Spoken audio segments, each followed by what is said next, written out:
Good evening. Welcome to tonight's licensing subcommittee meeting. The meeting is being broadcast live on the Council's YouTube channel. My name is Councillor Natalia Perez, and I will be chairing tonight's meeting. If I lose connection and can't reconnect, Councillor Fiona Smith will take over for me. I'd like to remind all participants of a few housekeeping points. Please keep your microphones muted unless you're speaking. When prompted, you may indicate you wish to speak, but please wait until I call on you before speaking fully. I also ask that members keep their questions and comments brief and to the point, please. If any councillor leaves the meeting or loses connection during an item, we will pause and wait a few minutes for them to reconnect. If a councillor is not present for a substantial part of the discussion of an item, they will not be included in the deliberations. The quorum for this meeting is 2 members of the committee. If we have fewer than 2 members in attendance, I will have to adjourn the meeting. And now move on to agenda item number 1. Apologies for absence, and I haven't been given any apologies for this evening. Agenda item number 2, roll call and declarations of interest. I will now do a roll call to confirm the members in attendance. When called on, please say present and note any declarations of interest. Councillor Smith? Present. Councillor Centrin? Present. Thank you. Agenda item number 3, access self-storage unit 4225 at 21 Iffy Road, London SW61EN. Before we begin, I'd like to highlight that in addition to the main agenda, a supplementary agenda was published on the 10th of January 2022 and updated on the 11th of January 2022. I'd like to ask everyone participating to please introduce yourself as I call on you. We should have with us the applicant, Mr. Sunny Verma. Yep. And licensing compliance officer, Ms. Maria Dimitru. Present, Chair, and it will be my manager, Mr. Overton, with us as well tonight. Thank you very much. Good evening, Mr. Overton. Good evening, Chair. Thank you. Present. Thank you. The Council's legal officer, Jane Asbury. Present, Chair. Thank you. Mr. James Rawlinson from the Noise and Nuisance Department. Present, Chair. Thank you. Councillor Belinda Donovan. Hi, yes, I'm speaking on behalf of Karen Pownell at present. Thank you. Thank you. Ms. Annabelle Cottrell, resident objecting this evening. I'm representing the town ward panel for the ward. Thank you. Thank you. Ms. Charlotte Dexter, resident also speaking in objection. Yes, Charlotte Dexter from Berkeley Road. I'm representing several of our residents, and I'm also being represented by our counsel, Gareth Hughes. Thank you. Thank you. Yes, Gareth Hughes, licensing consultant, assisting Charlotte Dexter. Barrister, thank you. Representing the 21 local residents through Ms. Dexter. Thank you very much. Mr. Simon Jones? Present. Great. Thank you. Before we consider the application this evening, please may I quickly explain the procedure the committee will follow. We will hear from the following. First of all, the licensing officer who will introduce the application. Then James Rawlinson from the Noise and Nuisance Department. I'll then invite Councillor Belinda Donovan, representing and speaking on behalf of Karen Pownell, who's a resident objecting to the application. And then I'll invite Ms. Charlotte Dexter. As you're speaking, how many residents are you speaking for, Ms. Dexter? You're muted, Ms. Dexter. Chairman, I speak on behalf of the 21 residents, so my arguments, their arguments are bundled up with what I have to say in my submission. Okay, thank you very much, Mr. Hughes. Then I'll invite Ms. Annabelle Cottrell, followed by Simon Jones, and finally we'll hear from the applicant, Mr. Sunny Verma. Usually each party will address the committee once for a maximum of 5 minutes. Following the presentation by all parties, the committee may ask questions of any party or other person present at the hearing. No party has the right to ask questions of any other party at any time during the hearing. Following the presentation and questioning, each party will be allowed a maximum of 3 minutes to sum up their case or representation. The committee will then retire for deliberations. Upon its return, I will announce the committee's decision. We would appreciate if you could please also keep your remarks as concise as possible, as we've got a brief agenda this evening. Thank you very much. I would now like to invite Licensing Officer Ms. Maria Dimitri to please introduce the application. Thank you, Chair. On the 9th of November, Mr. Gibson submitted an application on behalf of Mr. Patel for a premises license to be granted in respect of the premises located at the Access Self-Storage Unit 4225, 21 Effie Road. The applicant has applied for a new premises license for the sale of alcohol off the premises only, Monday to Sunday, 24 hours. Based on the application form, there will be no public access to the premises. On the 16th of November, following correspondence received from the police, the applicant agreed to add one condition to their license if granted. The licensing section received 26 representations in total, one from planning, one from noise and nuisance, one from the Safeguarding Review and Quality Assurance Authority, one from the Town Ward Panel, one from Barclay Road Residents Group, as well as 21 representations from local residents, all objecting to the license application. An updated supplementary agenda was published earlier today and has been circulated to all interested parties. Nothing further from licensing. Thank you, Chair.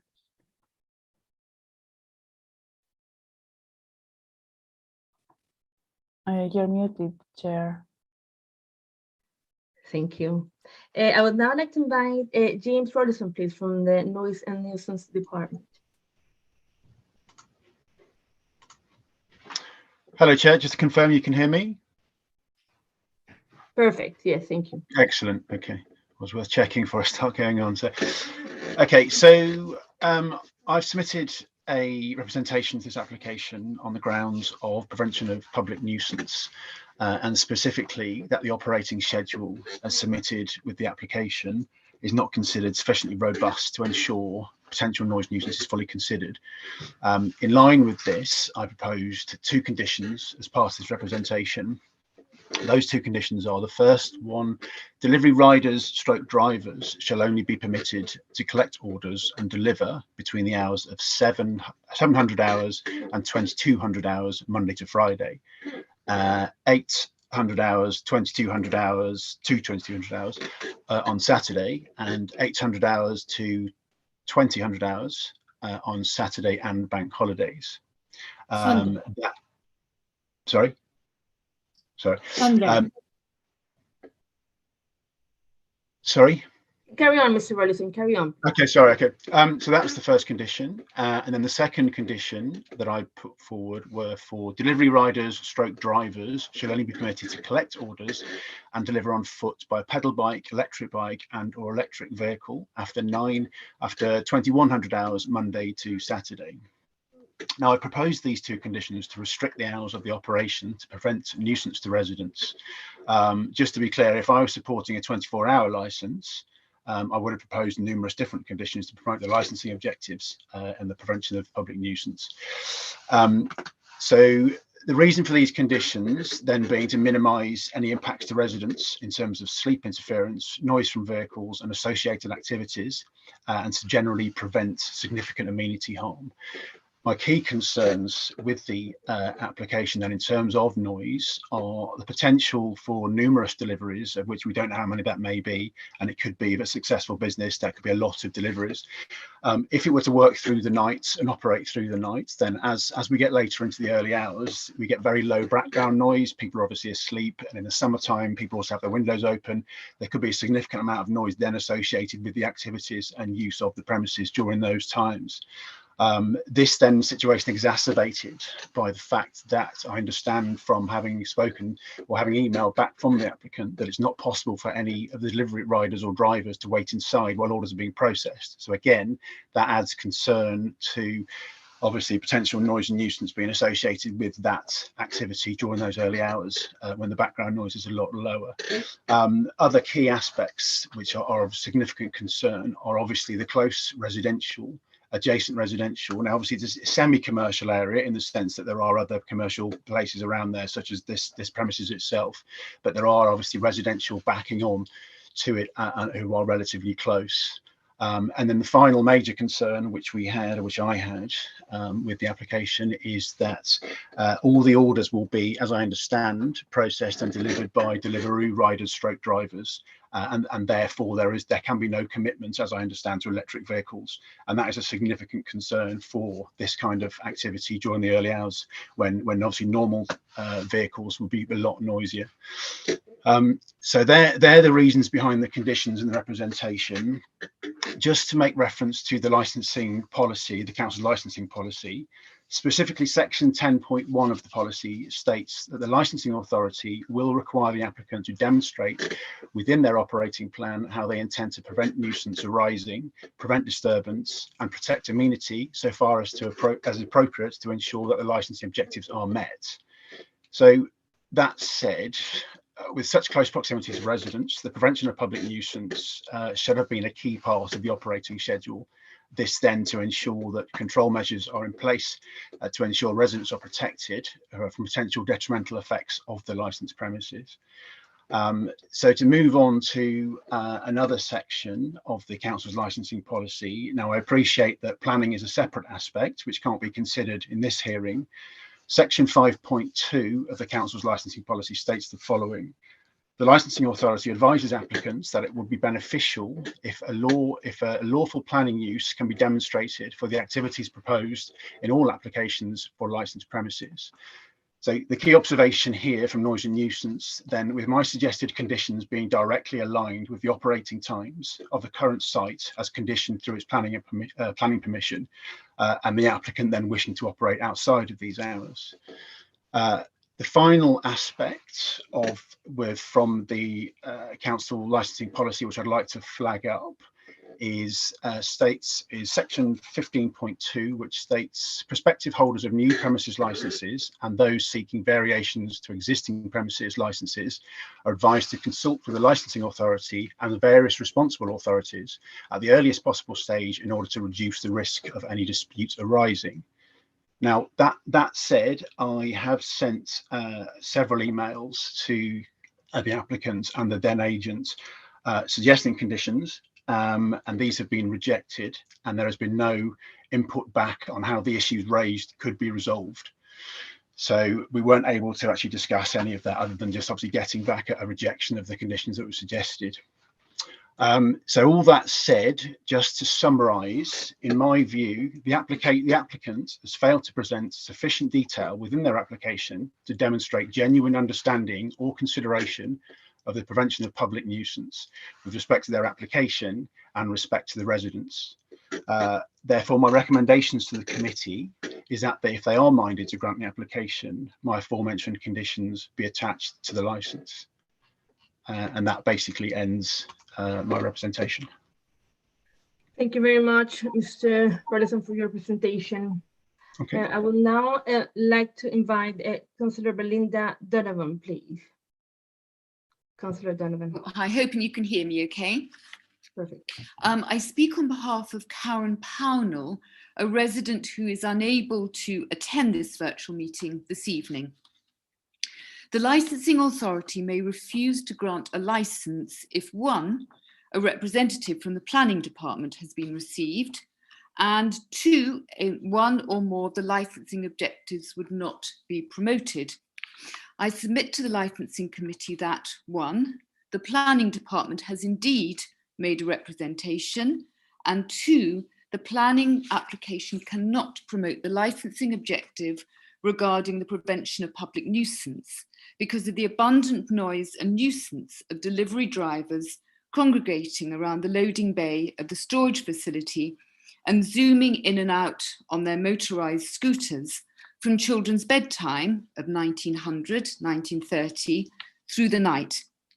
These late and early hours will have a direct impact on the over 125 residents backing onto the storage building in which the proposed premises will be housed. I refer them to 3.11, read the direct impact on members of the public living, working or engaged in normal activity in the area, sleeping or attempting to go to sleep and not being awoken by noise nuisance is a normal activity. I hope that the committee agrees that it has enough valid evidence and valid representations from responsible authorities and residents that would support any possible appeal being brought by the applicant to the Magistrates' Court, and therefore that the committee will reject this application. However, if it is minded to grant the licence with many conditions, I would ask that the committee would also include the following condition for the sake of the over 129 children and parents in the flats and houses that back onto and encircle the passive storage site at 21 FE Road, which closes at 1800 but has permission to close at 2200 Monday to Saturday and 2000 on Sundays and bank holidays. Between 1900, that's 7 p.m, which is an agreeable bedtime for school children, and the permitted closing hour of 2000 on Sunday and bank holidays, and 22 hours on Monday to Saturday, all delivery riders, drivers, walkers shall wait inside the premises and shall not be permitted to congregate in the immediate vicinity of the premises, nor in FE Road, FE Place, Erin Close or Berkeley Road. In addition, we would also request a condition that limits the delivery vehicles to silent, two-wheelers and walkers. In other words, no cars, vans, lorries, etc., as these will have great difficulties with the single file, super narrow ingress and egress at FE Road, causing the inevitable public disorder of frustrated, time-pressured drivers needing to reverse, etc. These two conditions to support the LBHF. The licensing committee therefore has the power to refuse this application, and I ask it to do just that. I would like to ask the committee how the applicant will uphold the other three licensing objectives when the business model is based on selling litre bottles of gin, whiskey, etc. at 2 to 3 times the suggested retail asking price during hours when no shop is open or easy to get to. Someone willing to pay 2 or 3 times over the odds for a bottle or two must be quite desperate for more drink. Why support this behaviour? Finally, I'm pleased that the responsible authority for safeguarding has made a valid representation regarding these very points. I ask the committee to not grant the licence based on these very valid concerns made by safeguarding. Thank you. Thank you, Councillor Donovan. I would now like to invite Barrister Gareth Hughes speaking on behalf of Ms. Charlotte Dexter and other residents. Chairman, thank you very much. I should think I will take about 15 minutes of your time because, of course, I'm speaking on behalf of 21, so I'm not going to take all their times, but I'm going to be quite brief in the points that I want to make. You have in front of me, I hope, in the supplemental bundle, my case summary. So hopefully that will help you and members understand the points that I'm going to make here briefly. And we submitted detailed representations on the 7th of December to your licensing authority.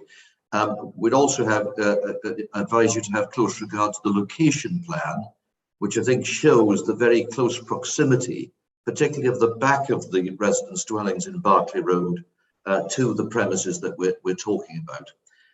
And also a Google Earth photograph that we've submitted with the supplemental bundle, which also again shows the very close proximity of the bedrooms at the back of the houses in Berkeley Road to the premises in question. There are about 6 headings I want to deal with, and I'll deal with them very briefly if I may. Just first of all, on the quality of the application before you, I think references have been made about this and alluded to in the last couple of representations you've heard, really. I've been doing this for 35 years. for my sins, and I can't recall an application that had such a paucity of information to it.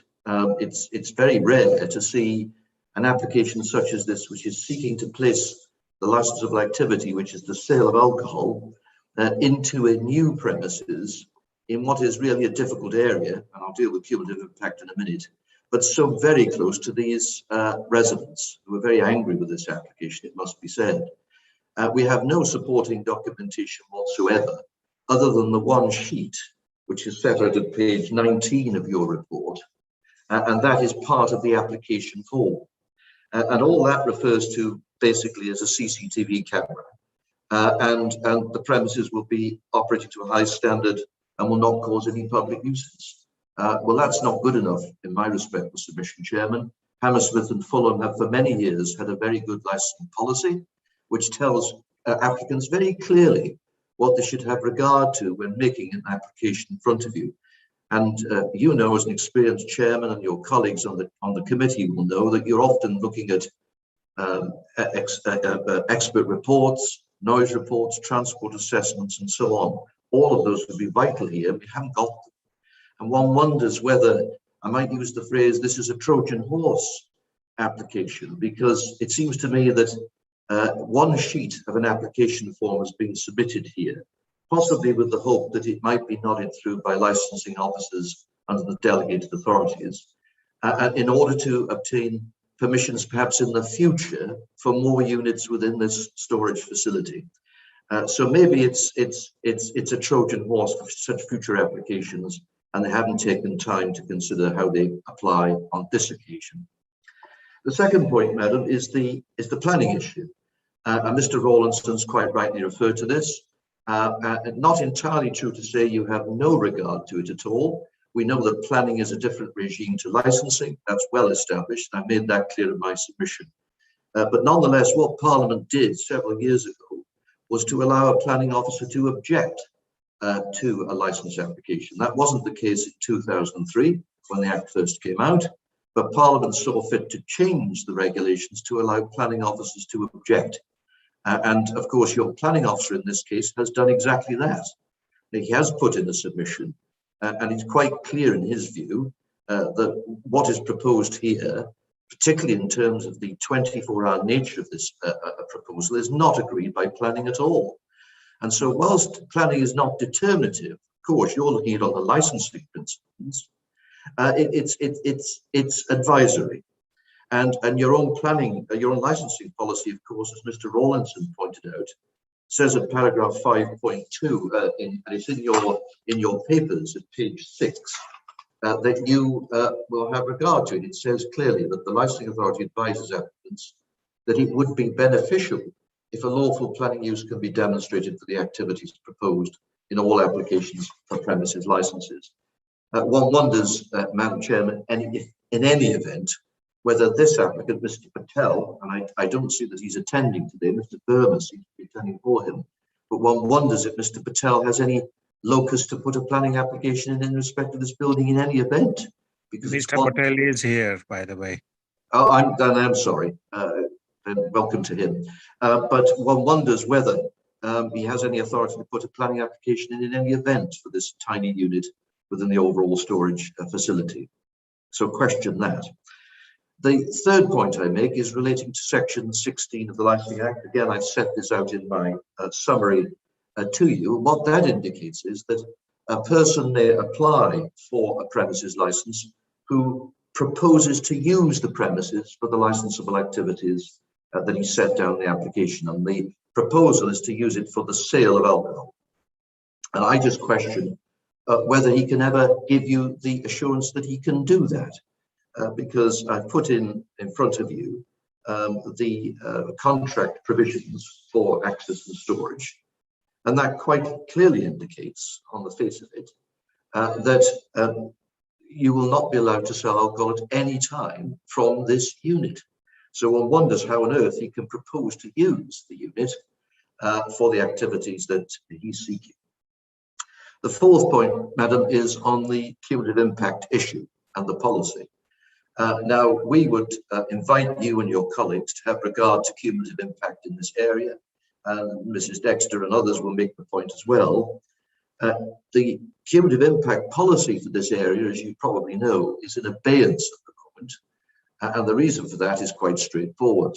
Like many local authorities up and down the land who are coming up to renewing their cumulative impact policies, they were faced with the hospitality sector being closed down almost completely in 2020 and for the vast part of 2021 as well.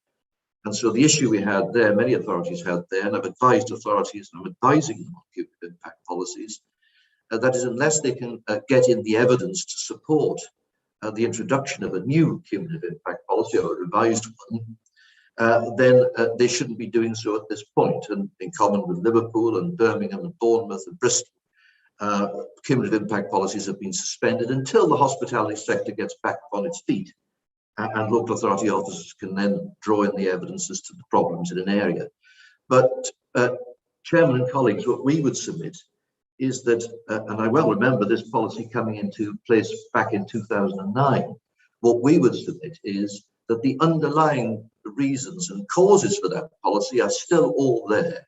What the policy may have done is successfully put a cap on applications going forward, because it always said that the position is that no new licenses will be granted in the Fulham Broadway area. But the problems are all still there. They've not gone away. And in our submission, Madam Chairman and colleagues, we would invite you to have a look at the cumulative impact issues, which your policy allows you to do, regardless of whether there's a specific policy in place. And we say in this context, and you'll hear it from others, that this extra addition of significant activity in your area, comings and goings with vehicles and people and loud noise, will only add to the impact of licensed premises in this area, and should therefore not, for that reason, be granted.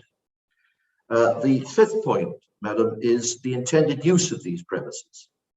It's one small lockup, and we'll be corrected, I'm sure, on the dimensions of it, but it seems to be quite small, 10 by 10, I think. But Mr. Patel may enlighten us on that point. It's nonetheless a very small lockup unit, as you'd expect to see in any, I suppose, big yellow storage or access storage facility, where people would normally store their personal belongings and bric-a-brac and so on, whilst they're moving or they haven't got enough room in their own property. There's no heating or lighting in this unit. It's a lockup, as you may well imagine. Now, I've been told by Mr. Overton that there are other lockups in Hammersmith and Fulham, and indeed there are around the country. The one in Fulham that he refers to, which has a significant number of premises licensed for lockup facilities, is the big yellow in Fulham. That has 48 lockup units, but they're all specifically designed to store and house wine and liquor. And what the big yellow companies say there is that the temperatures are all set at the appropriate levels, the lighting is all set at the appropriate levels, and so on. So that unit is specifically designed for this purpose. And of course, it's not anywhere near the bedroom windows of local residents, as this proposal is right here. So we'd invite you, Madam, to contrast a facility such as that, which is catering specifically for these purposes, with this unit, which we say isn't. And when the planners looked at this back in 2017, when they were granting the permission, what they were looking at was the normal everyday use of a facility like this, not the usual comings and goings that would be associated with a very busy delivery operation. So what is proposed here? We're looking at all-day sales and deliveries from all kinds of vehicles, bikes, motorbikes, vans, and of people. You've heard from Mr. Rawlinson that he hasn't had the assurances that he needs from the applicant about the nature of the vans. Indeed, they can't give it. They're on record in your documents, and it's before you, that they can give no assurances about that, because they're dealing with Deliveroo and Uber and all the others, and they will use the vehicles that they wish to use, which could be anything from the motorbikes to the large vans. And all of that noise, again, next to bedrooms, just a few meters away, will be very prejudicial. And we say there's no difference, of course, here to the day or the night. There are children often working in the bedrooms at the back, as you can see from some of the residents' statements. So what do we have in the application and the operating schedule that's in front of you? Well, it's again at page 19. And it doesn't really tell us a lot at all, apart from the fact that the premises will operate to a high standard. Well, I'm not quite sure how you operate a lock-up unit to a high standard and how you pile the alcohol in there. That seemed rather a bewildering phrase to use in this context. And the staff will all be fully trained. Well, where are all the staff? They're not in the unit. Are they in an office near to the unit? Are they in the yard outside the unit? Are they in a remote location? We know nothing of this, and nothing's been explained to you as members of the licensing officers about this, hence the bewilderment. And so nothing is offered there. And in the public nuisance section, which you might be expected to see rather a lot of information here, given the proximity to the local residents and the concerns, all it says is the premises will not cause any public nuisance as it's located in a large warehouse used for distribution. Well, that tells us absolutely nothing, Madam Chairman, about what they propose to do about all the comings and goings around the use of this unit. Nothing at all. And it's all backed up with what? Actually, nothing again. No transport assessment, no acoustic report, which you might expect to see, which might assist an applicant in building a case here with the residents' concerns. No measures offered up. And you've heard from Mr. Rawlinson in his summation earlier on. He tried hard to get some conditions wrung out of this applicant, and he was rejected in the very sensible proposals that he came forward with, a complete rebuff. So one wonders and questions the bona fides of the applicant in this respect. And furthermore, they've had no contact with these residents. Now, there are 21 local residents here. There are 2 residents' associations who are complaining. Mrs. Dexter, you may hear from in a minute, has made overtures through the licensing officer to speak to the applicants on 3 occasions, and nothing has come back from them. So no conciliation. And in fact, she should not even have been doing that. Even if she'd not done that, one might expect that given the hostility toward this application, the applicant would be on the line discussing it in detail with these residents, and it hasn't been done. Well, finally, Madam, I'd just like to direct you to the Hammersmith Policy, and I've set this out in my case summation. And just dealing with 4 heads of your policy, very briefly. Paragraph 3.9 is the first one I'd ask you to have reference to. That says that applicants are in particular expected to obtain sufficient information to enable them to demonstrate when setting out the steps they propose to take to promote the licensing objectives, that they understand the following. And pausing there for 1 minute, they expected to demonstrate when setting out the steps they propose. Madam, there are no steps proposed here for you to look at, in my respectful submission. Moving on from that, they must understand the layout of the local area and the physical environment and the proximity to residential premises, which they clearly haven't shown, and any risk posed to the local area by the applicant's proposed licensable activities. None of that is addressed, Madam, at all. The next part of your policy is paragraph 19, the prevention of public nuisance, the most important element here. The policy says that the licensing authority will require the applicant to demonstrate within the operating plan how they intend to prevent nuisance arising and to prevent disturbance and protect amenities so far as is appropriate to ensure the licensing objectives are met. There is none of that at all in this application, not addressed in the least. The third point is the planning permission. Again, the policy says that the licensing authority may refuse to grant a license, and we invite you to refuse this license, if a representation from the planning department has been received. It has, your planning officers put the rep in. And the second point is that one or more of the licensing objectives would not be promoted. And we say respectfully that the public nuisance licensing objective would clearly not be promoted in this instance. And finally, on the operating schedule considerations, your policy is quite clear and it gives enormous amount of help to applicants. It says the licensing authority considers it would be beneficial if operating schedules include all of the various matters set out in this part of the policy, and it sets out a suite of matters which they should have regard to when filling in an application form and attaching certain documents.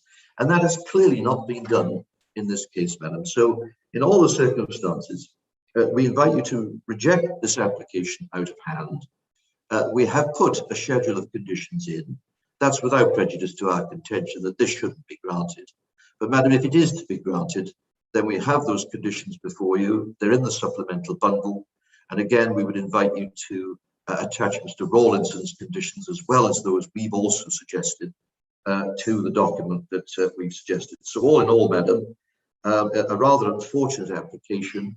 I don't think it was done with seriousness from the very outset. No information in front of you, and not a very good omen, we might think, when all the other applications you see with all the information attached to them that you will question as members, you have nothing to question at all here. So not a very good omen for the future. And our residents, my clients, are all inviting this committee to reject this application. Thank you very much, Mr. Hughes. It was my understanding that Ms. Dexter was represented by Mr. Hughes. So I will come back to you, Ms. Dexter, when it comes to the question session, please. I would now like to invite Ms. Annabelle Cottrell, please.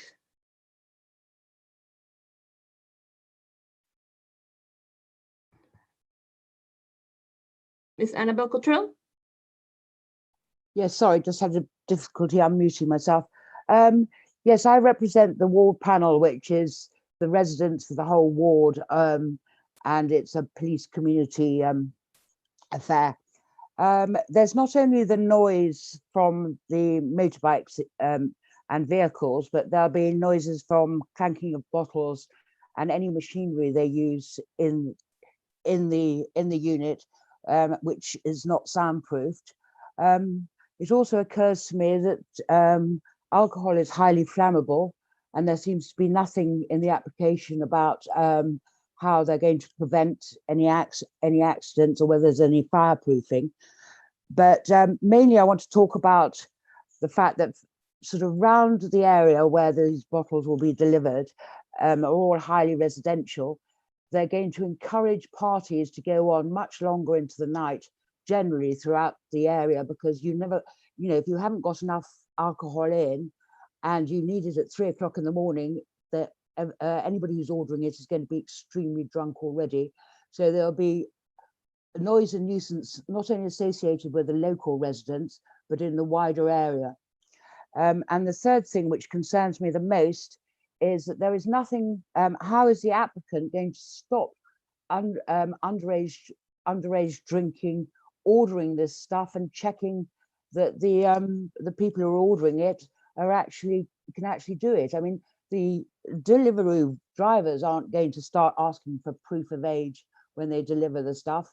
So I see it as a serious concern for encouraging underage drinking and causing harm to children.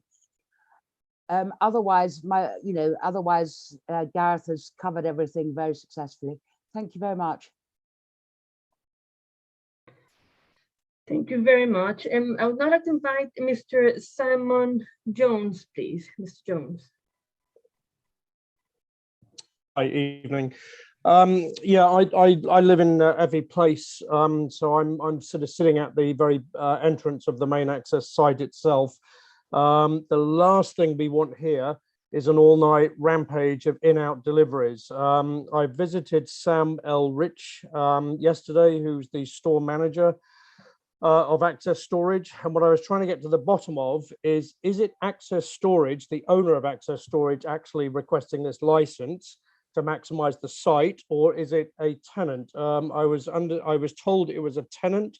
He declared it was SJ Drinks. We looked up SJ Drinks.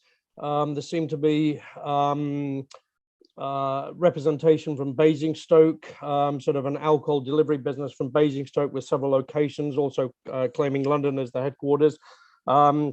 And they list Access Storage on their website. So clearly this drinks delivery business has a link with Access. So we're trying to understand, actually, know the applicant here, who is it, and what are their real intentions. The mere thought of a 24-hour license is just horrific. Bars shut here at 11, 12, I think some go to 1.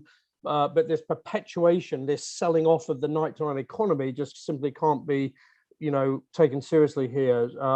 Trends recently are sort of fast and furious with the gig economy, with people sort of staying at home more, working at home, staying at home more. So not going out to eat at restaurants, they order on the app for food to be delivered to them. And those increasingly are actually not even done at, the cooking of that is not even done at restaurants, it's done at dark kitchens. And also grocery deliveries now, the groceries are not delivered from proper grocery stores like Sainsbury's, Tesco, etc. They're done from dark storage houses. Now, this is a sort of trend that goes along with that, where the Basingstoke business was effectively, saying, hey, we can, supply you 24 hours a day, 7 days a week with alcohol and cigarettes. Horrific thought. That people can't put a limit and a lid on their partying activities, that this ramp, and obviously that, let's not beat around the bush, that's probably mixed with drugs there as well, to perpetuate the all-night economy, some lines of cocaine or whatever people are doing, to fuel their all-night activities. So there's no way in hell as a resident that I want to see any traffic coming in and out of this site. Sam El Ritchie assured me that this site closes at 6 o'clock every day. There was earlier comments that it's, I think, can be open till 10, but they close at 6. There's a gate. There's a physical metal gate that goes in front of Access Storage right around the corner from us.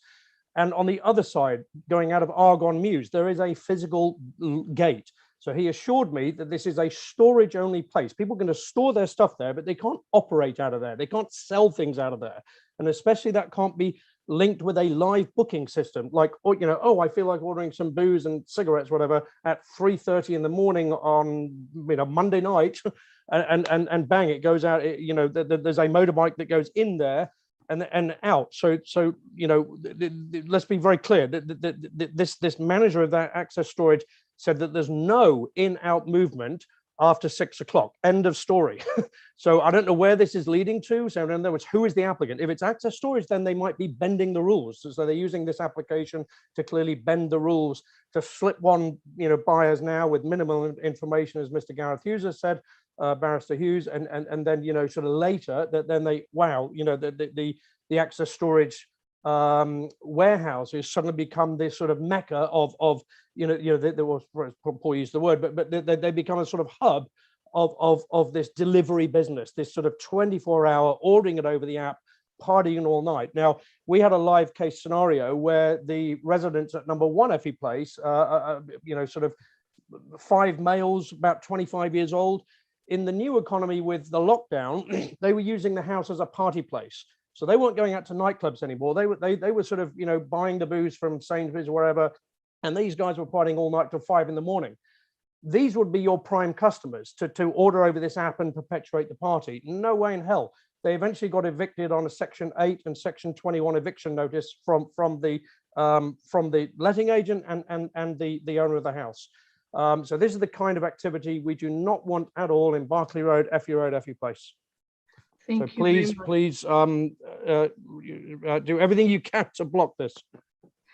Thank you, Mr. Jones. Okay, I would now like to invite the applicant, Mr. Patel, and the representative, Mr. Sunny Verma, to please address comments and concerns and objections raised this evening. I will give you up to 20 minutes to make your representation. It's Sunny this side, so I will be just taking over it. Thanks. Do you have a camera on it at all, please, because so we can see who the applicant is? Sure, I can do that. Give me a second. Can you just give me a second? Thanks, first of all, for joining the meeting and putting your concerns regarding the nuisance, which is a major concern, as you can understand that. So let me tell you a bit about the business, what we do. As you can see, the application is 24-hour alcohol delivery business. That's what we doing in Basingstoke and London. We proposing to in London. The Access self-storage, which we'll be using to just store alcohol, and all the orders, which as you mentioned, will be taken by our website, or the Deliveroo or Uber Eats. There was a concern which was raised a while ago. If we can use the if we can use a pedal cycle or electric bike for the deliveries. I thought initially we'll be using the delivery riders, which I have no control which sort of vehicle they will be using to collect the orders, which I have no control on it. But later on, we have confirmed with the delivery whether we can use our own riders to do the deliveries, and they agreed with it. We can use our own riders with the deliveries, and definitely I can provide the I can assure you guys we will not be using the any motorbike. We can do the deliveries on the pedal cycle. That's the main concern. And when it comes to the delivery, regarding the operating hours, which with the access self-storage. Yes, initially I didn't know that we don't have 24-hour access, despite we have access. We had access in other storage areas for 24 hours. I thought it would be the same access in this site as well. So what we're proposing here to just amend our business strategy here. So we will be doing the deliveries between the hours which have been proposed, which is 7 to 22 till Monday to Friday, and 8 till 22. I think it's on the weekend bank holidays. So that will be that's the only time we'll be doing deliveries. But the only thing we'll be taking the pre-orders, because we're going to be using own website. I have no control on the people what time they order, but I can assure them that deliveries will be happening during this working hours, which the proposed working hours. Regarding the new sensors, we will be using our own riders. There won't be any delivery riders and no delivery drivers, Uber Eats drivers. So there won't be any nuisance, any problem. And regarding the storage of the alcohol, as said, we have license in other access self-storage in various part of the country, and we use the same facilities to store alcohol. And it's I know it's a small unit. I don't know how the business is going to go here. We don't know business will be very big or very small. We don't want to invest a lot of money where we don't know the business will be successful or not. That's why it's a small rented unit, and it definitely the staff will be trained. All the staff, which the person who will be giving alcohol to the driver, he will be trained. And when it comes to underage policy, it will be my own riders, definitely making sure we follow the Challenge 25 policy. If anyone seems to be under 18, we definitely will be looking the ID, and in case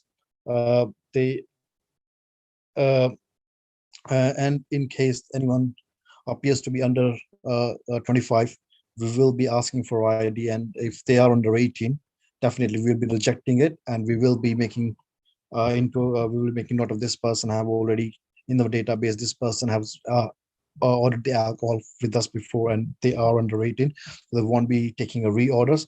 And when it comes to drugs, we don't entertain drugs at all. We have a very strict policy. If we find any of our riders or any of the customers, we're going to be straight away rejecting it to giving them alcohol.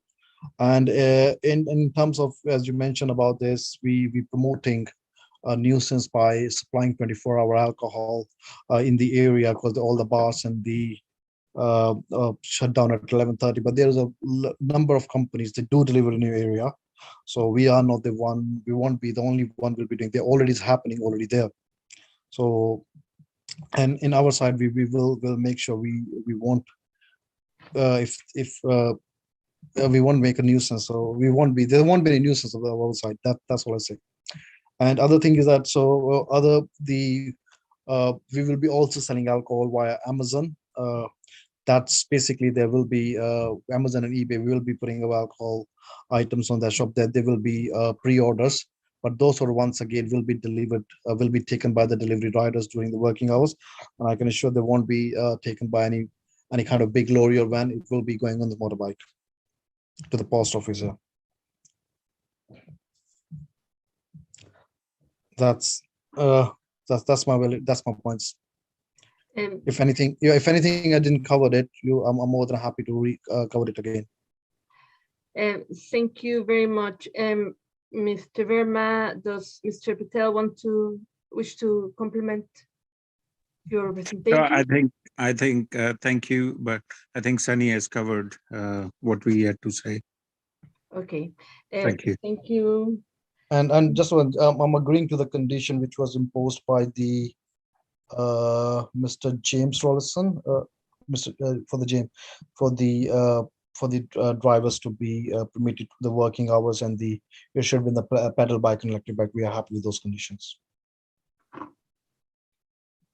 Okay, thank you. Thank you very much, Mr. Verma.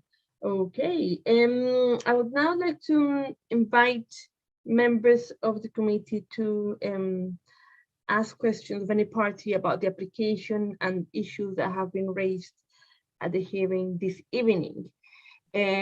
Councillor Smith, Councillor Stanton, who would like to start? I have a few things, Chair. I'm sure Councillor Stanton does as well. Just a question to Mr. Verma. I think you're most appropriate. I'm still confused as to what the business offers.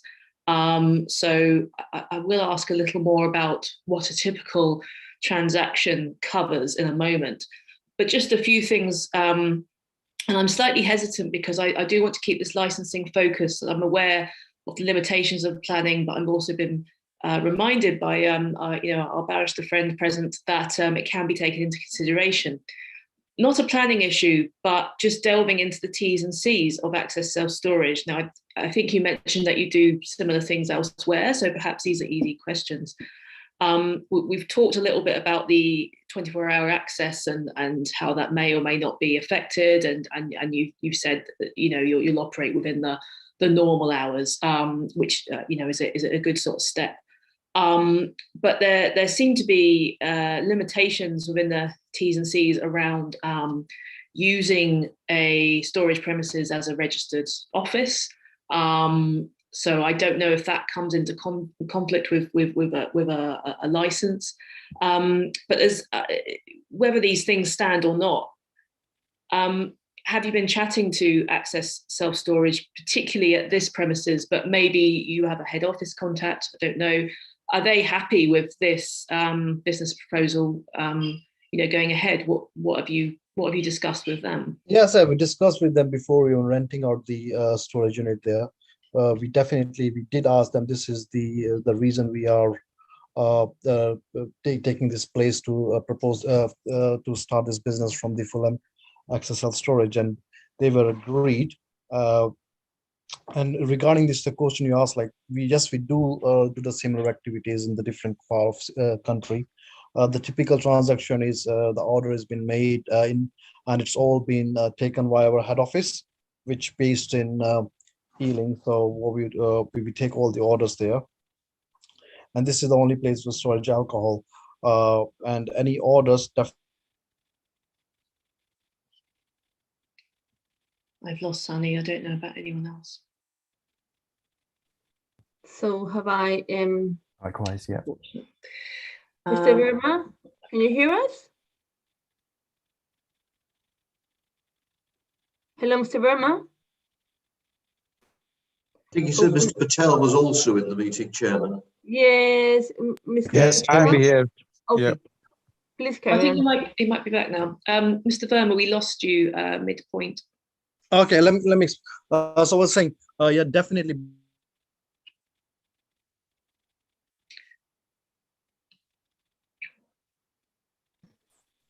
Mr. Patel, would you like to answer that question, please? Then this sort of the business was in this area as well, and they were aware about it before we took the unit from there, and they were agreeing with it. They were happy with it to even for the apply the license and start the alcohol business from there. Mr. Verma, perhaps you want to turn your camera off to improve the connectivity?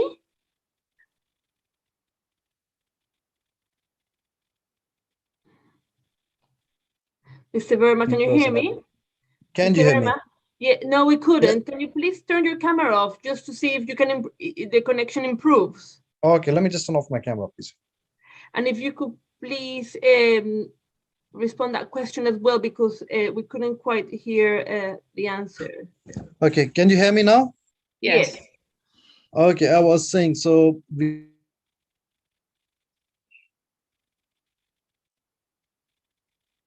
I'm afraid I can't hear, Chair. Yes, Mr. Patel, would you like to Guys, can you hear me? Hello? You seem to be breaking up. Yeah. Can you hear us, Mr. Verma?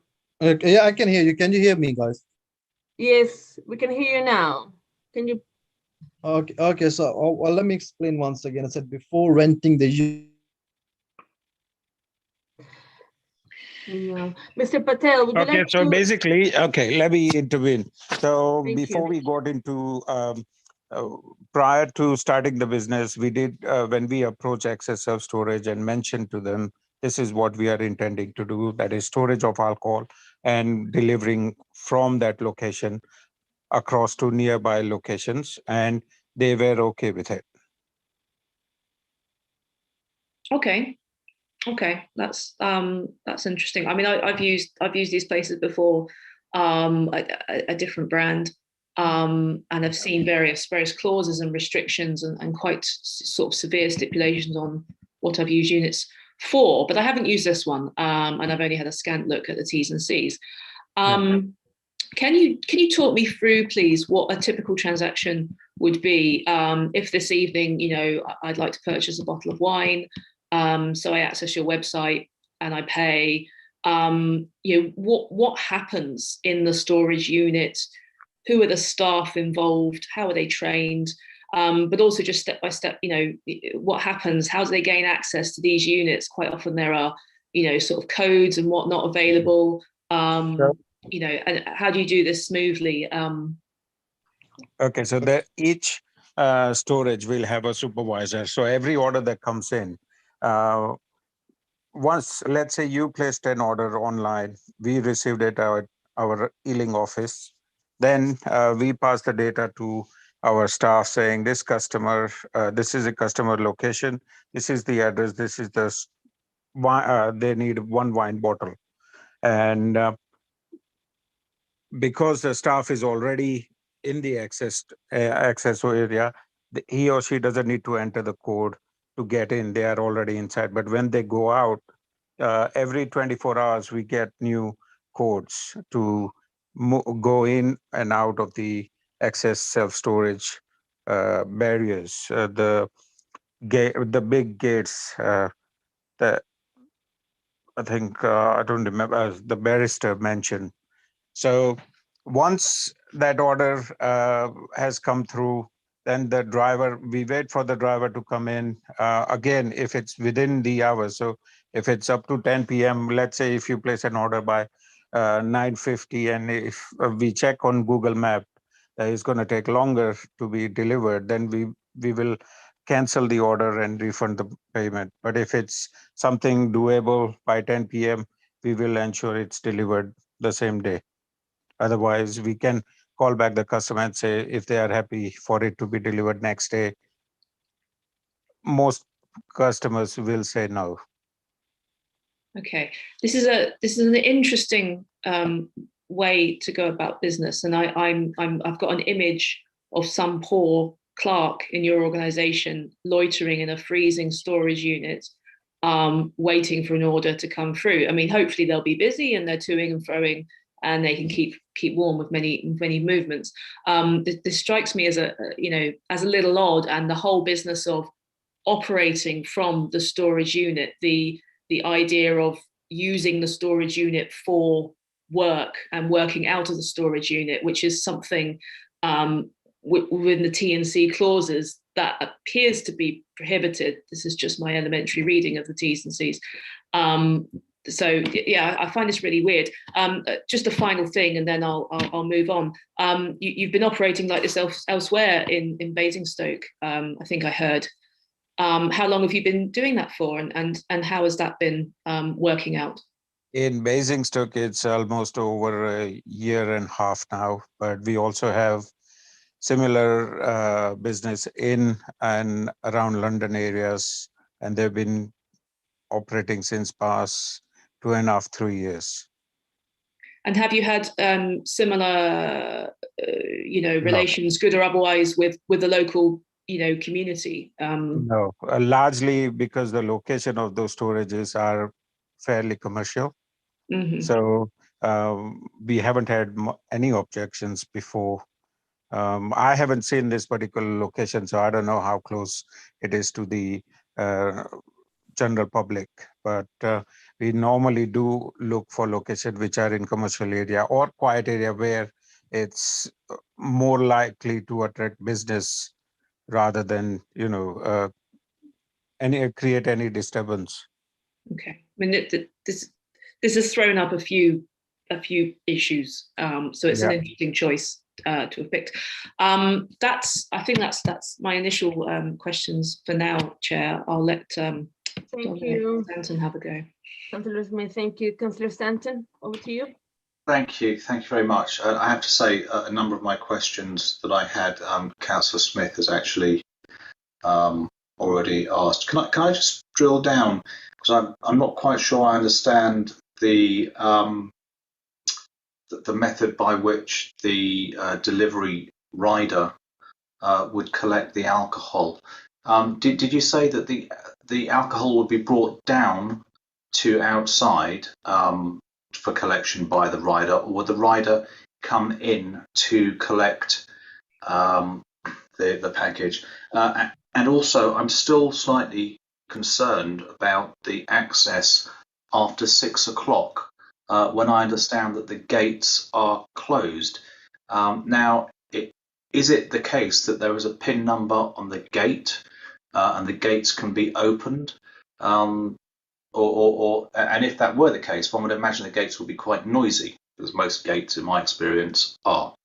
And if not, how do you propose to get around the fact that there is no actual access to the property?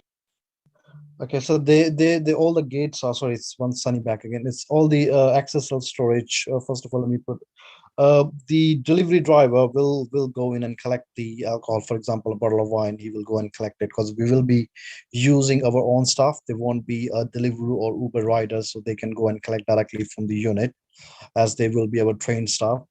And the other thing is that, so always we have a PIN number, as they all our gates are PIN operated by the PIN number. For after 6 o'clock, we can put the PIN number and the gate will be open. And if they aren't noisy, the gate are not noisy. If you go and look at these gates on the access house in Fulham, they are not noisy. They are very they are rolling. I think they are slider gate, but they are not noisy at all. They are quite good. They're already built in the residential area. They're keeping in the mind. They don't make any noises, when the gates are open, because we do operate the similar business I mentioned, my colleague mentioned, into Ealing and Basingstoke area. Specific in Ealing, we based on the place where we are quite a lot of people is a residential area. Is a similar thing there, but the gates are as quiet as just not opening and closing. There's no nuisance. It's been problem from us as we've been doing this business in Ealing. It's been 4 years now. We had no issue with the local community regarding this. We do keep in mind regarding the nuisance. We always ask driver, as we use a rider, we always ask driver to be quiet the time they come and collect the orders. Okay, if I could just ask, I don't know which residents are closest to the property, forgive me. But yeah, Mr. Jones, whilst I appreciate you probably not at 6 o'clock listened out to hear the gates, putting aside any other disturbances that you might suffer from this, is the gate opening something that you would hear? Am I right in thinking it's actually relatively noisy, or is it actually a quiet gate? There are two large blue steel gates, and they are locked. You got to think about every other paying tenant at Access Storage relies on Access to keep that as a gated, safe, secure site. So we can't suddenly, for the benefits of this alcohol business, be allowing these gates to keep opening with some passcode for everybody, for all these other drivers coming in. And no, if I can... and they are noisy. Yes, they're noisy. Yeah. But that's my particular question. I appreciate your security concerns. I was just trying to get a feel for the actual, the impact were this to be granted of the gates opening and closing. Okay, well, thank you for that. Is there a sentence? Sorry to interject. On this point, Ms. Dexter had her hand raised. I don't know if she wanted to add something to that. Yes, just to the gate. I live directly behind, I can see the gate out of my window here.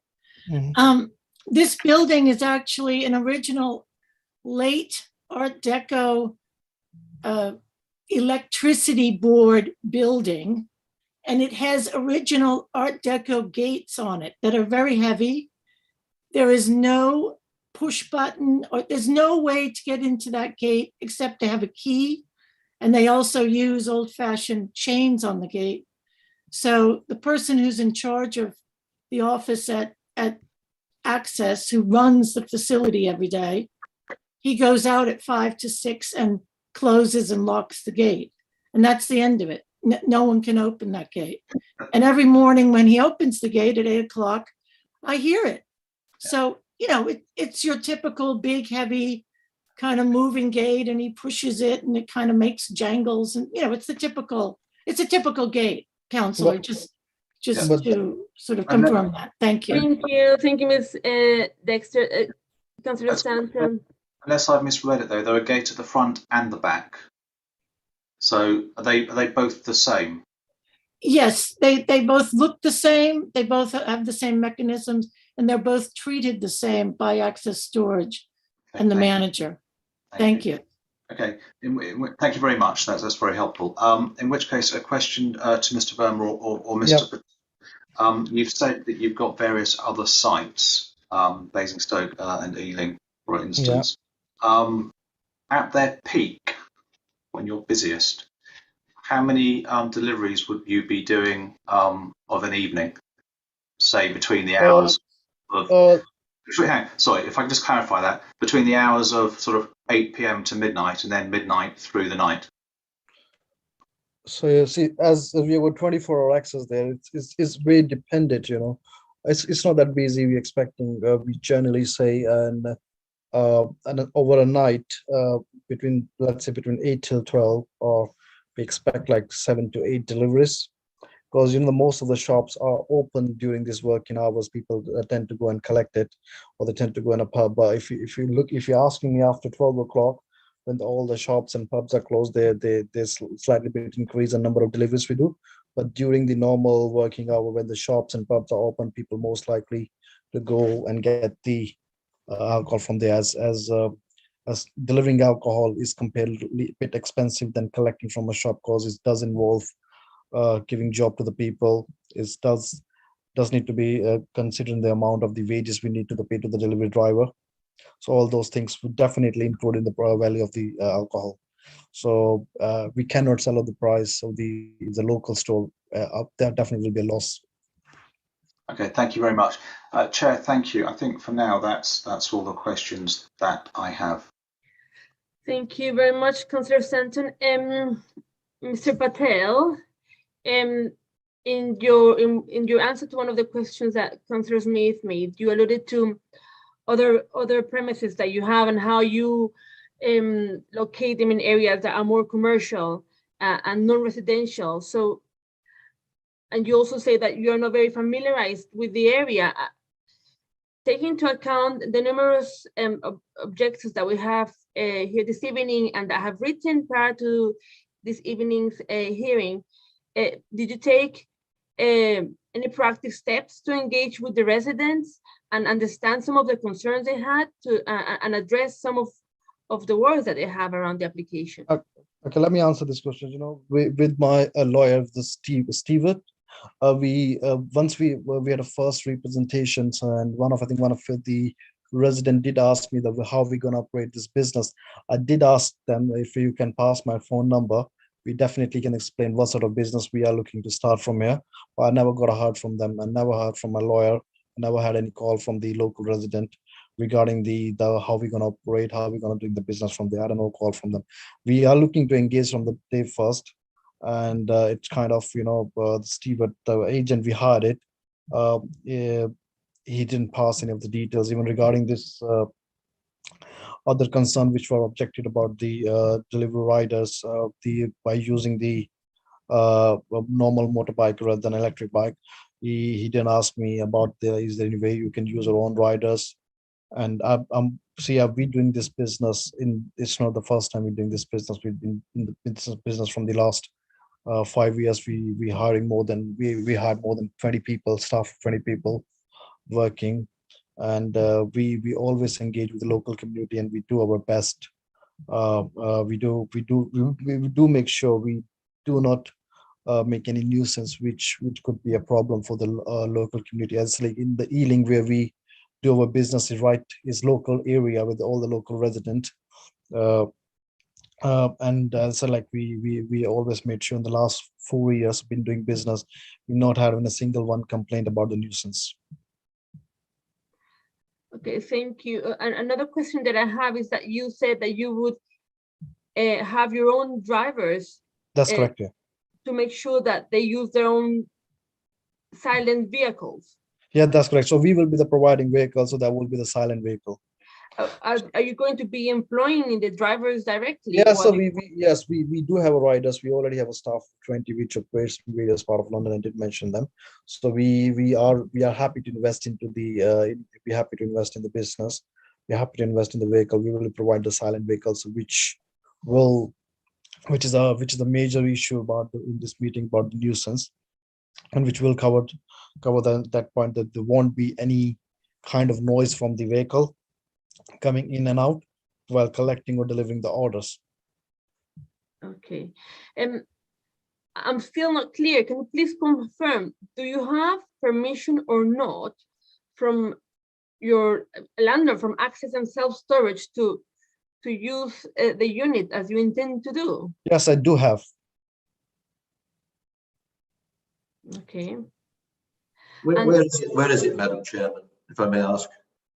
So yeah, when we started this, when we rented this place for start this business, before even rented any because we do business in various part of countries, before we apply for any license, before we rent any unit part of country, we do always ask, this is the business proposal we're going to do, are we allowed to do it? And unless this specific person sitting on the chair in the over there in any access self-storage big yellow, unless they say we agreed, then the only time we sign a contract to rent a unit and start processing the for the premises license. Unless they have said, if they said no, we even don't even bother to rent a unit over there, because there's no point. If they are not agreeing for me to start a business over there, I'm going to waste my money to renting a unit over there. Okay. Thank you for your answer. And another question that I have for you, or Mr. Patel. Sure, go on. What is your understanding of cumulative impact? Taking into account that you're going to be in the heart of Fulham, what's your understanding of cumulative impact in the area, please? Community impact. See, this I know it's going to be hard in the Fulham, and there are other number of other companies, they're already doing deliveries in this area, and I know a few of them, they're already doing it.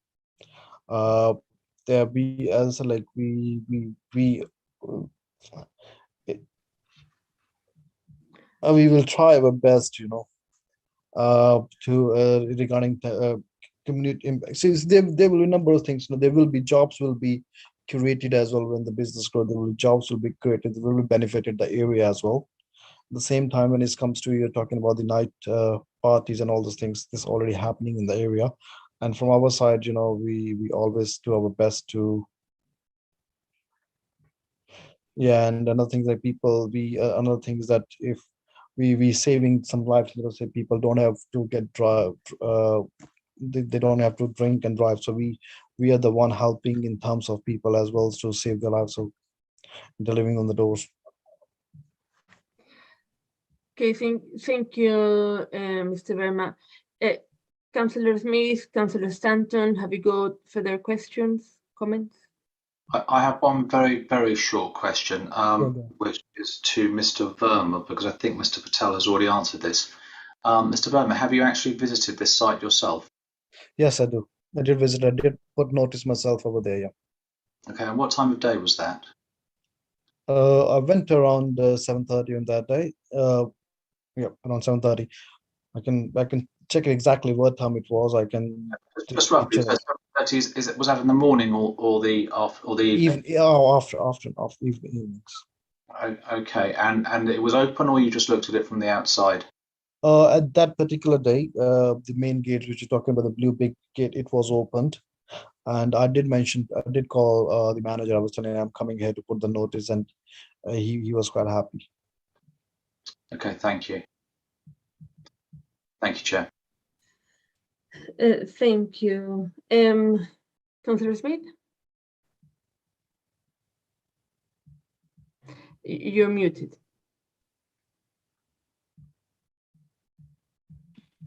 Apologies. No, nothing further from me, Chair. Okay, thank you very much. Okay, if there are no further questions from members of the committee, I would now like to invite all parties to please sum up. You can please sum up as briefly as possible and in the following order. The licensing officer, followed by Mr. James Rollison, then Councillor Belinda Donovan, then Mr. Barrister Gareth Hughes, Ms. Annabelle Cottrell, Mr. Simon Jones, and finally the applicant.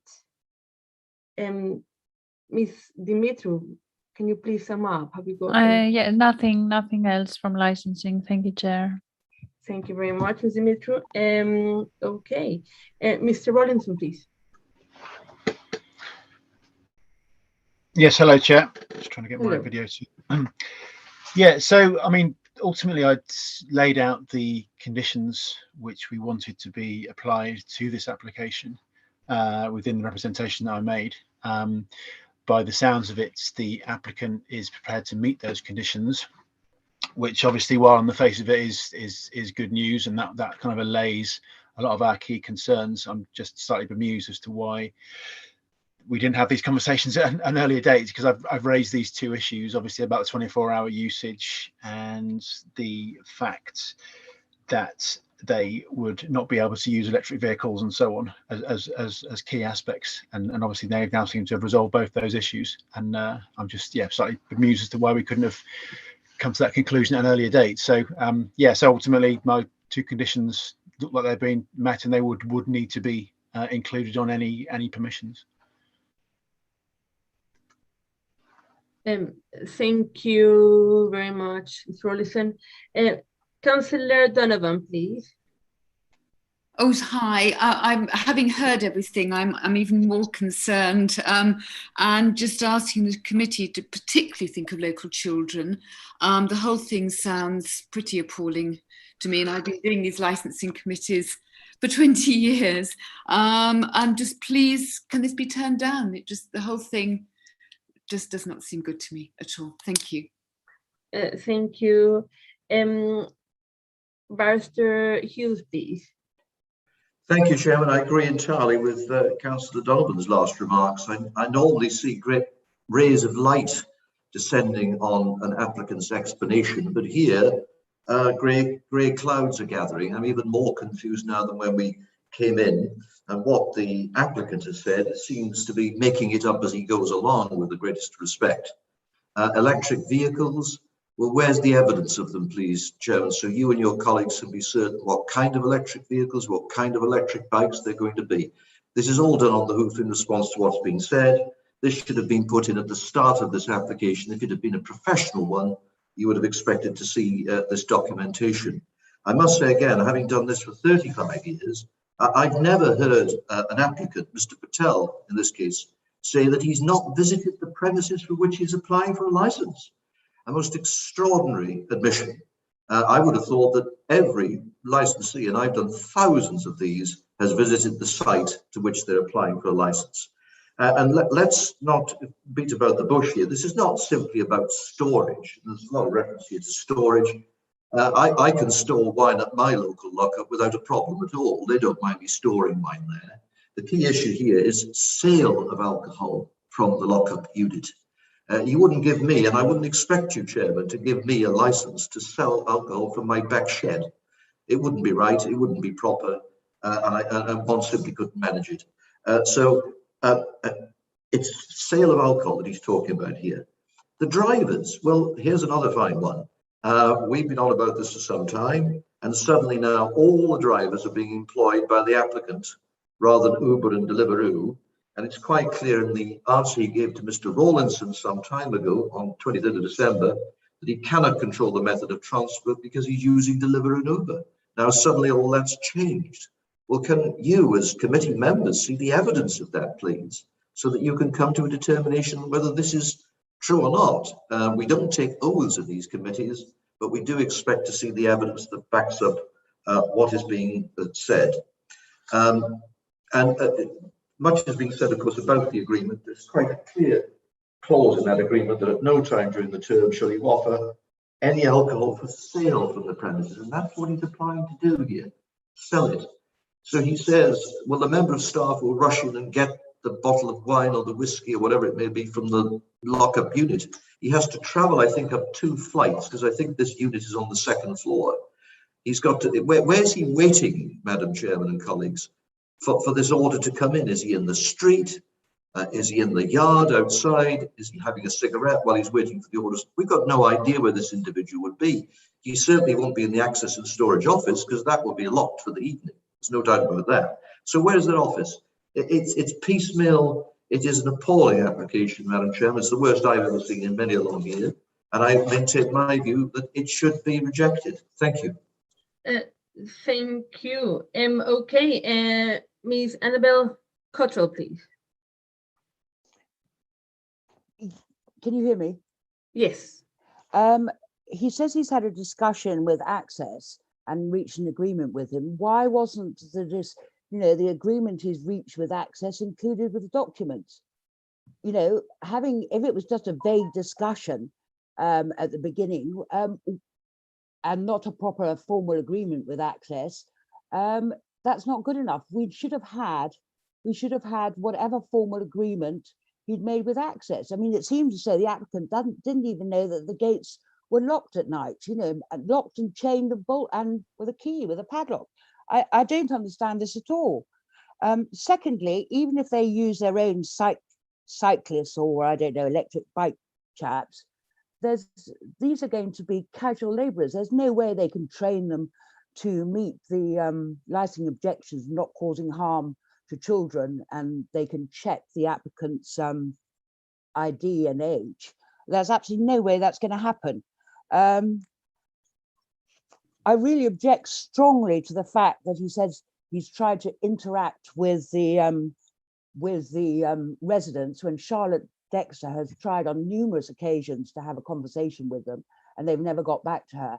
I mean, that's, Charlotte tried 3 times, I think it was, and they have never ever got back to her. They have no interest in interacting with the residents. It's also clear that the applicant has no idea what a community impact is. It's a specific instrument, which he has obviously clearly no idea what it is at all. Furthermore, he says he's saving lives to drink and drive. Fulham is not out in the countryside.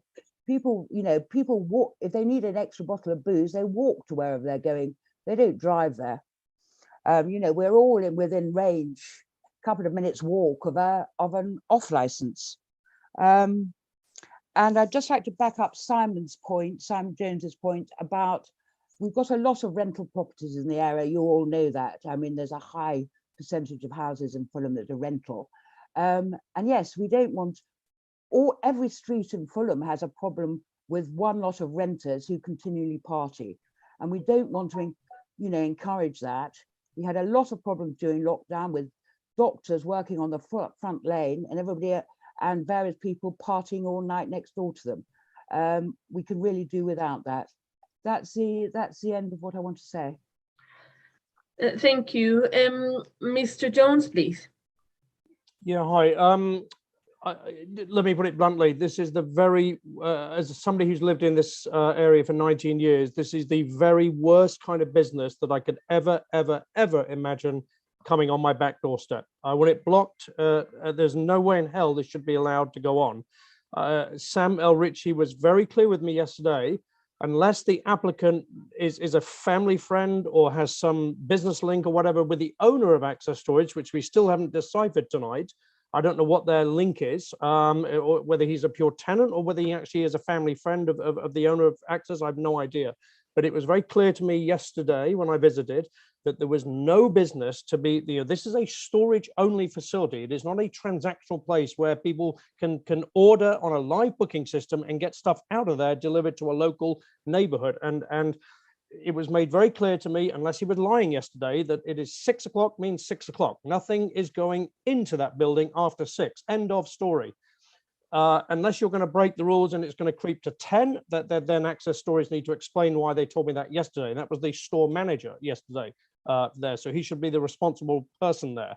And then heaven forbid if we go from 6 to 10 p.m. and then 10 p.m. all night, that there's no way in hell. So Access Storage, I can see if it's on an industrial on an industrial warehouse site where there's no other sort of residential, you get these industrial complexes where, if that's the storage depot, fair enough. You're not bothering anyone. You're not pissing anyone off in the middle of the night. But as other people have said on this call, and I walked around there the other day to see the access points in and out of the whole thing, where would these people physically be standing when they're waiting for this booze to come down from the 3rd floor at the back of the area?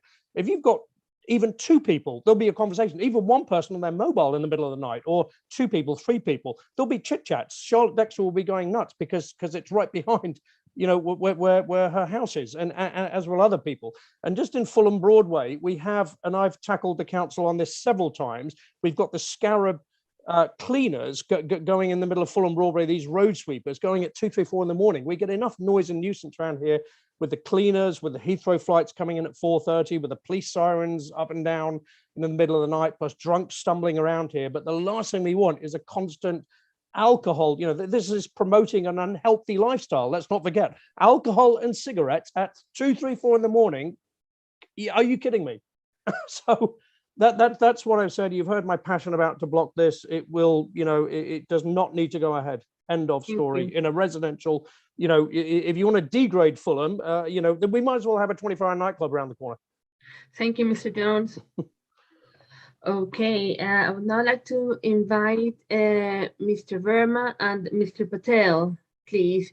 You have up to 6 minutes, I believe.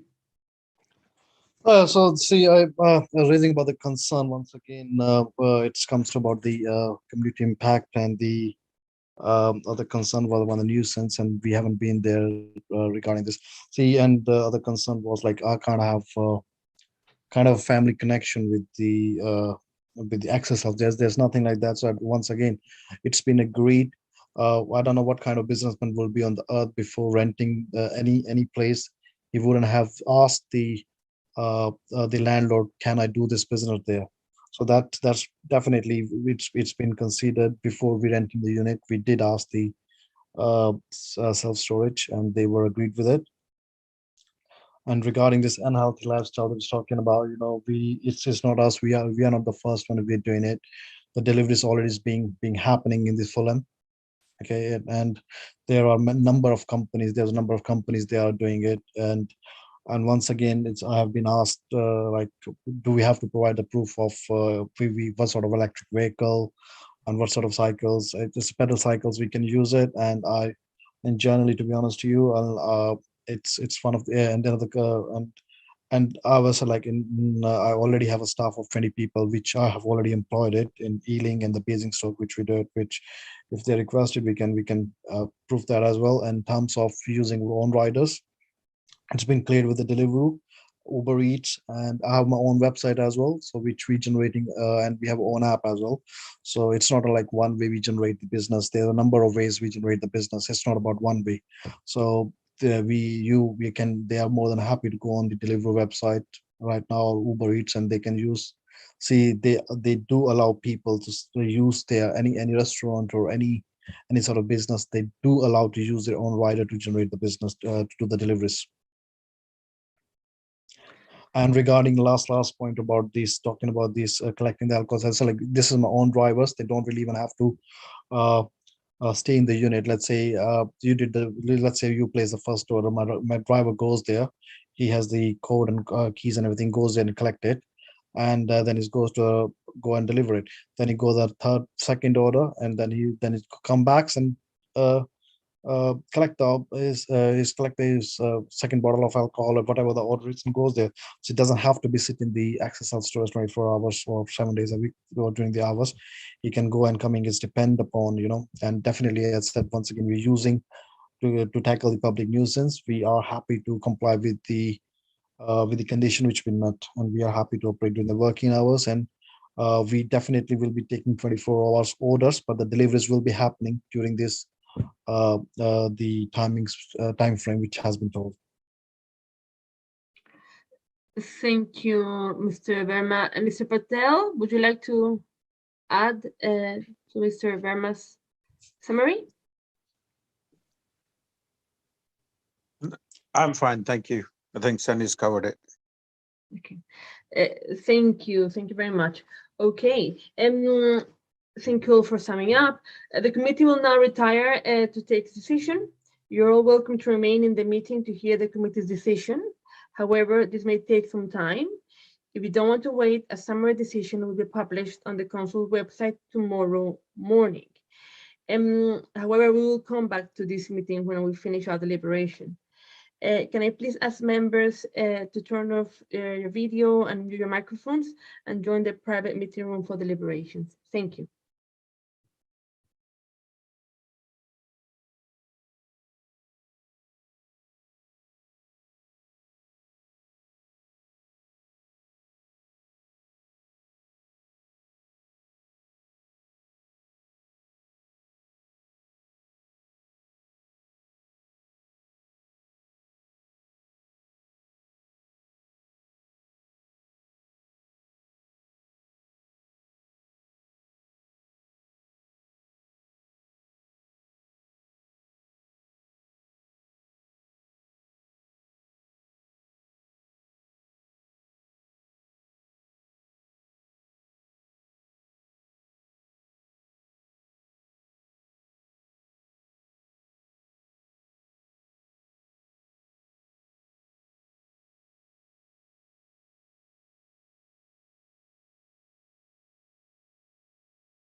and then and then upload it.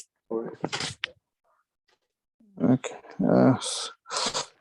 So this is the way, and it's very straightforward, you know. So, okay, can you start from tomorrow? That's the only thing, you know. I just need people. No, Yeah. okay, that's why you or you can tell.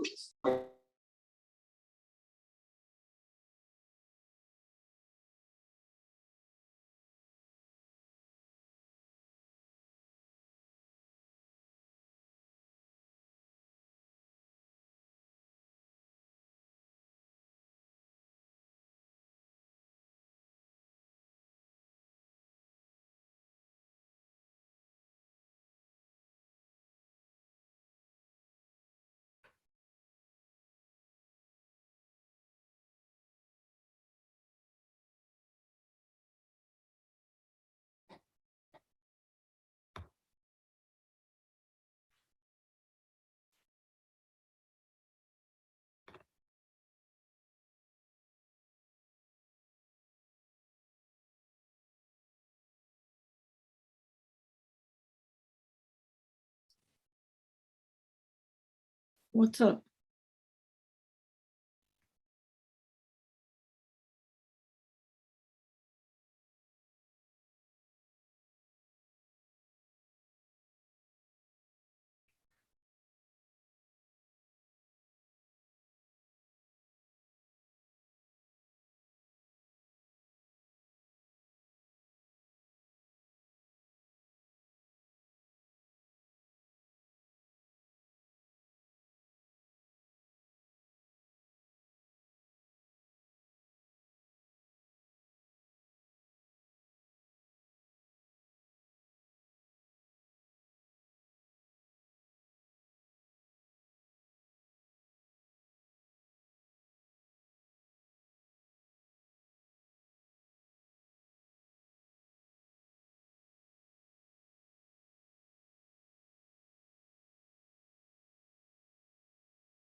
Okay.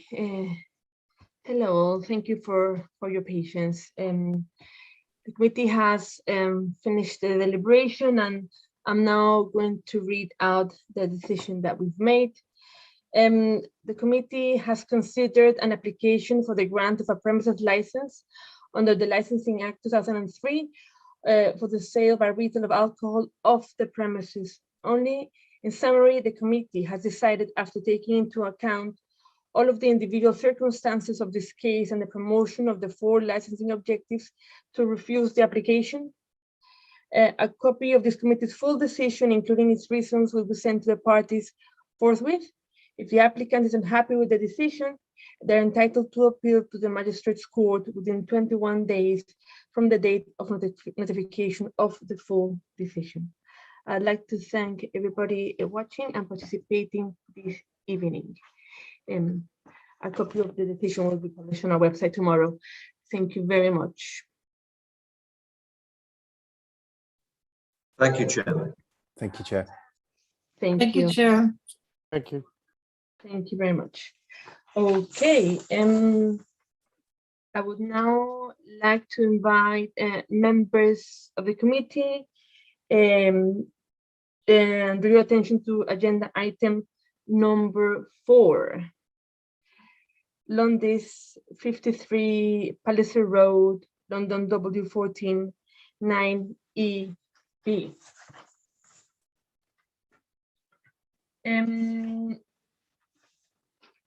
I would like to start, please, with a roll call and declarations of interest. I will now do a roll call to confirm the members in attendance.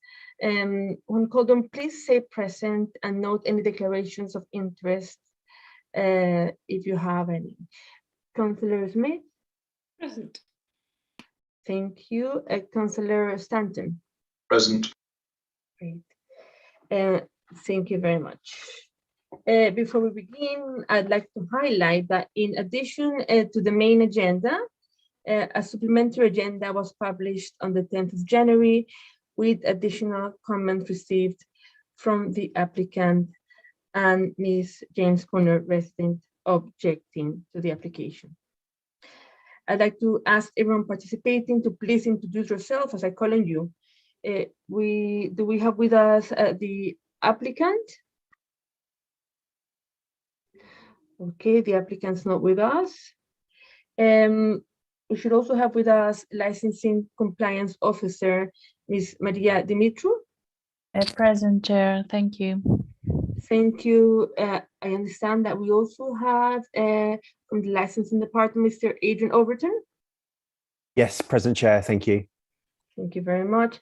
The council's legal officer, Ms. Jane Asprey. Present, Chair. Thank you very much. I also understand that we have Councillor Sarah Kujun this evening. Yes, Chair, thank you. I'm here, thank you. Thank you very much. Okay, and we don't have the resident objecting to the application this evening. Okay, thank you very much. Chair, I'm going to speak on behalf of the residents of, some of the objections they've raised to the application. Okay, thank you very much, Councillor Payan. Okay, before we consider the application today, please may I quickly explain the procedure the committee will follow. We will hear from the following. First of all, the licensing officer, followed by Councillor Kujun speaking on behalf of the resident objecting to the application. And I would then invite the applicant, but they're not with us this evening. Usually each party will address the committee once for a maximum of 5 minutes. Following the presentation by all parties, the committee may ask questions of any party or other person present at the hearing. No party has the right to ask questions of any other party at any time during the hearing. Following the presentation and questioning, each party will be allowed a maximum of 3 minutes to sum up their case or representation. The committee will then retire for deliberations. Upon its return, I will announce the committee's decision. We would appreciate if you can please keep your remarks as concise as possible, please. Thank you very much. Can I ask the licensing officer, please, Maria Dimitru, to introduce the application? Thank you, Chair. Yes. On the 9th of November, Ms. Mathisu Thanan submitted an application on behalf of Mr. Karthi Kesu for a premises license to be granted in respect of the premises trading as Londis and located at 53 Palliser Road. The applicant applied for a new premises license for the sale of alcohol off the premises only, Monday to Sunday, 8 a.m. till 10 p.m. Based on the application form, the hours open to the public will be Monday to Saturday, 7 a.m. till 10 p.m. and Sunday, 8 a.m. till 10 p.m. The licensing section received one representation from a local resident objecting to the license application. I can also confirm that the supplementary agenda has been circulated to all interested parties. Nothing further from licensing. Thank you, Chair.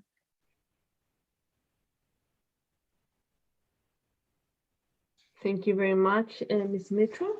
Okay, I would now like to invite Councillor Kujun, please, speaking on behalf of the objector.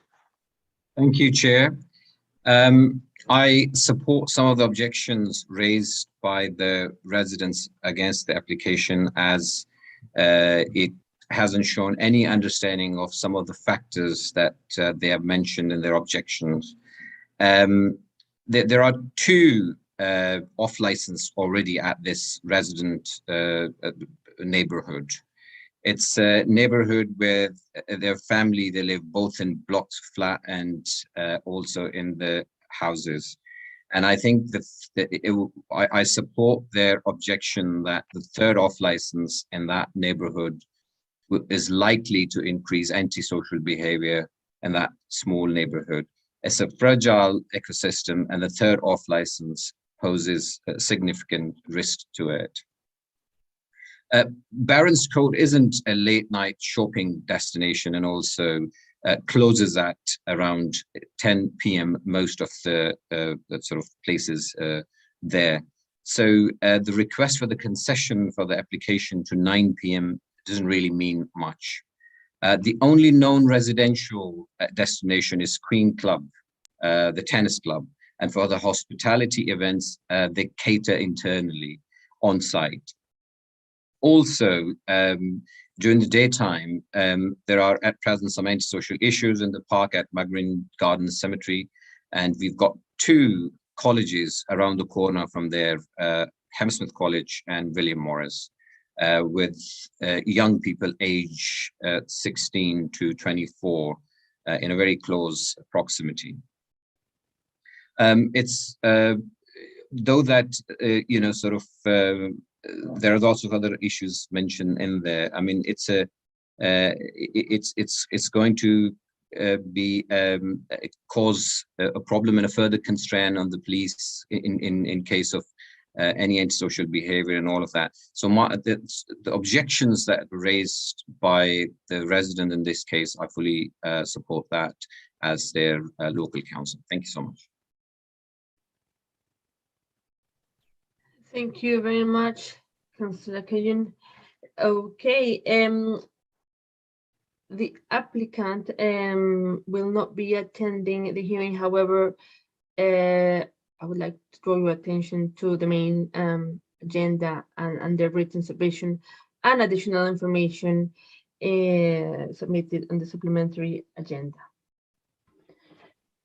As we don't have the applicant with us to address any of the concerns raised, I would like to invite members of the committee to ask questions. Maybe you have questions for licensing officer Maria Dimitru or Councillor Kayoun speaking on behalf of the objector. I have one question for the licensing officer, if I may, if this is relevant. I was wondering what incidents there have been with the other 2 off licenses in the area. I'm not aware of any enforcement history, but maybe Mr. Overton can elaborate on that. Yes, no, I can help. I'm not aware either of any enforcement history at either of the other 2 off licenses in the area. Like in recent history anyway. Thank you. Thank you. That's it for me. Thank you, Councillor Stanton. Councillor Smith. It's a pity the applicant's not here. Otherwise, I would just make a general query as to their sort of prior experience and their knowledge of the local area. But I can't do that, and nobody else here can do that for me. So I don't have any questions at the moment. Thank you, Councillor Smith. Mr. Overton or Ms. Dimitru, a couple of questions, please. So just to confirm, have we had any responsible authority making any representation? No, nothing. Okay.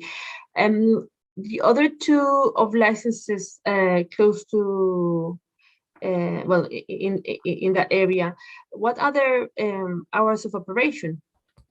So the other 2, they can operate. So the first one is Martin's, and their sale of alcohol of the premises only is between 6 a.m. and 11 p.m. And the second one is Odd Beans, and they operate between 8 a.m. and 11 p.m. between Monday and Saturday, and on Sundays 10 a.m. and 10:30 p.m. Okay, thank you so much. Okay, are there any other questions or comments from members of the committee? No, Chair, not for me. I might just have one further question, maybe to Councillor Kayoun. Do you know if the objector has addressed any? I mean, you've mentioned in your representation concerns with students from that attend close educational institutions or establishments. Have there been any problems in the area that you know of? What's been mentioned in the objections raised by the residents is that there has been some antisocial issues in the park at Magrin Garden Cemetery, and that to do with alcohol and drugs related.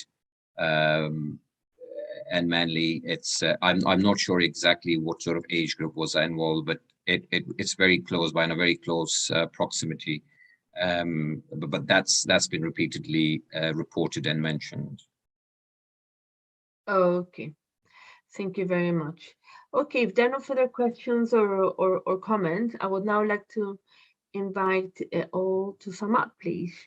Please can party sum up as briefly as possible and in the following order: the licensing officer, and then Councillor Kieran as well, speaking on behalf of the objector. Ms. Dimitri. Yes, nothing further from licensing. Thank you, Chair. Thank you very much. Councillor Kayan?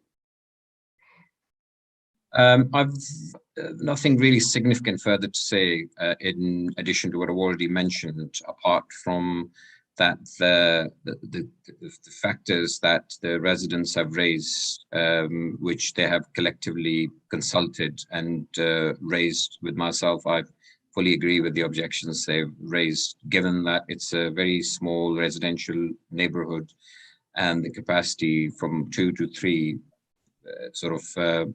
off licenses would create further possibly and likelihood of the antisocial behavior, but there's no further requirement for that. Thank you.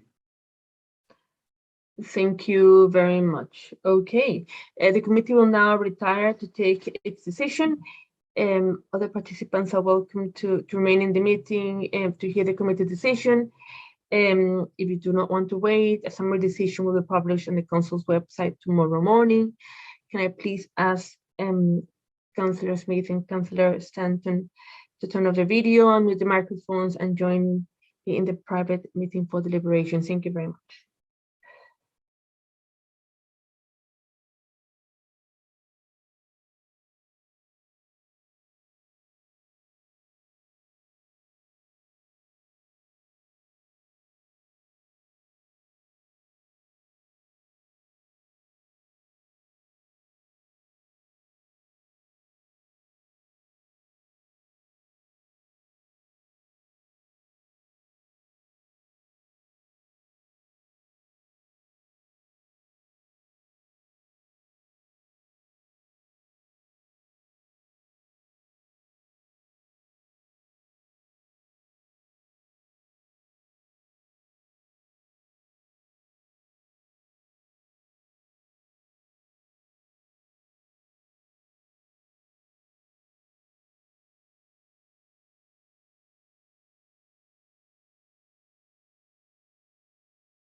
Okay, hello all again. Thanks for your patience.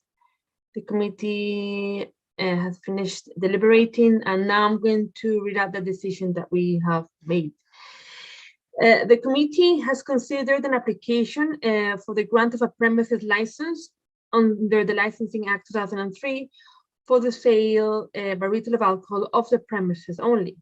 In summary, the committee has decided, after taking into account all of the individual circumstances of this case and the promotion of the 4 licensing objectives, to grant the application as submitted.